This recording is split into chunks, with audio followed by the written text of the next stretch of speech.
Okay, let's kind of just take a quick look here since I've got both my former car and my new car being the Tesla, former car being the BMW i3. And so we can kind of see what they are side by side. And I've got the BMW sitting behind right now.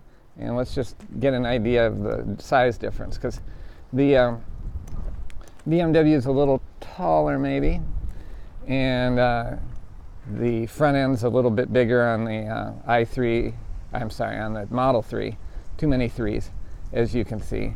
So, and one of the big differentiators here in efficiency is, look at how much more aerodynamic the front end of the Tesla is than the Model 3. The Model 3 is kind of made just to be a car that you drive around town. And when you're running at slow speeds, like below 35 miles an hour, aerodynamics aren't a big deal. But you get on the highway and the range really drops in that i3. And you can see a little fuel door there above the passenger side tire on the orange i3. And that's where the 2-ish gallon gas tank is for the spare motorcycle motor that gets you home when you run out of electricity. Because that particular BMW, that's a 2015, and it only has an 85 mile range on a 22 kilowatt hour battery. And that's in good weather. And when it's five above, wow, I mean, that drops to 48 miles. So it really does not go that far. And that can be a big problem. Now, it's getting better. The new BMW, if you buy a new i3, it's up to 160 mile range in good weather. That's pretty good, until you look at the Tesla. So this is the long range variant of the Tesla. Remember I said the BMW had a 22 kilowatt hour battery? Well, the Tesla has a 75 kilowatt hour battery. So you're looking at 310 mile range. Now, of course, the newer BMW has a bigger battery. That's how it goes 160 miles, which is great. It's a good start, but you know, the BMW is less expensive than this Tesla, but it's not a lot less expensive. So depending on how you option it out. So, you know, for the money, and if you need anywhere mobility, the Tesla is a great car. If you need a car just to get around town, and I would recommend, you know, either get a BMW on a lease or get it on, or buy a used one. Because used ones are great because they don't have many miles on them, because they don't go very far. It's a well-made car. That can be a great car just to get you back and forth to work, especially if you've got another car for your longer trips, or you just fly when you take a longer trip.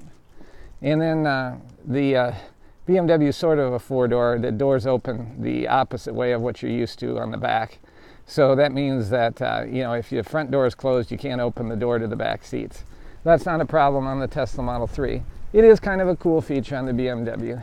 And I admit, I didn't wash the BMW.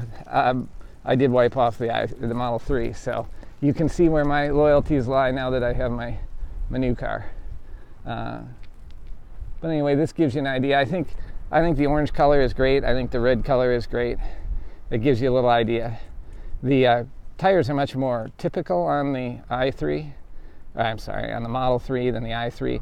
You can see here that the i3 BMW has really skinny tires for more efficiency. So they do try to pick up some efficiency there. The tires are just a much more typical width on the Model 3. So, you know, but again, the Model 3 just makes up for it in the aerodynamics of the front end and the way the windshield is raked back smoothly, and it's just an amazing car. There's also a front trunk on both vehicles, but the front trunk is bigger on the Model 3 than the i3. So anyway, I just wanted to give you an idea of what those look like so you can kind of see them side by side, because you don't see those two cars side by side every day. And one thing the i3 from BMW has going for it is a hatchback. So when you fold the rear seats down, you might be able to get some bigger stuff in there than you can get in the Model 3, but I decided to overlook that. The charging infrastructure is a huge factor in deciding which car to buy if you're going to take longer distance trips. It's fairly challenging to take a long distance trip in the BMW because of the lack of sufficient charging infrastructure, whereas it's relatively easy to take a long trip in the in the Tesla Model 3, which I did yesterday. Drove it all the way back from Minneapolis and had no range anxiety scares whatsoever.